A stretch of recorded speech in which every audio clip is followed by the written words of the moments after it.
सोचो, अगर अल्लाह तुमसे तुम्हारी सबसे प्यारी चीज मांग ले, क्या तुम उसे दे पाओगे?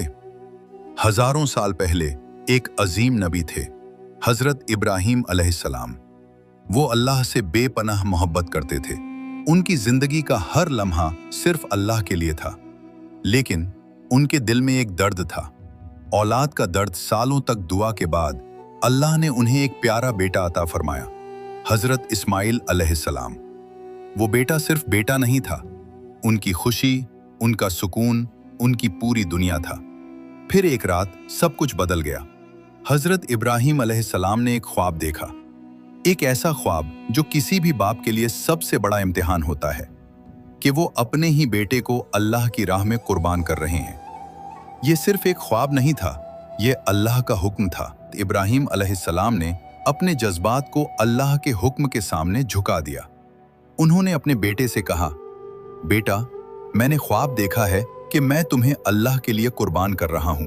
तुम क्या कहते हो? हजरत इस्माइल अलैहिस्सलाम ने कहा, अब्बा जान, जो अल्लाह का हुक्म है वही कीजिए।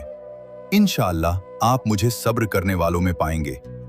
ये सिर्फ एक बाप का इम्तिहान नहीं था, यह एक बेटे का भी ईमान था।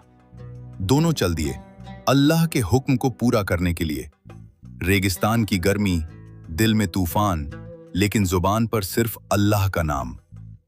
जब वो लम्हा आया, हजरत इब्राहिम अलैहिस्सलाम ने अपनी आंखों पर पट्टी बांध ली ताकि बाप का प्यार रुकावट न बन जाए।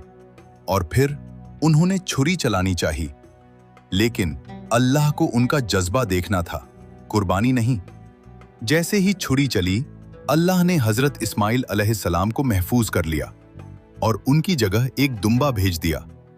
आसमान से आवाज आई, ए इब्राहिम, तुमने अपना इम्तिहान पूरा कर दिया।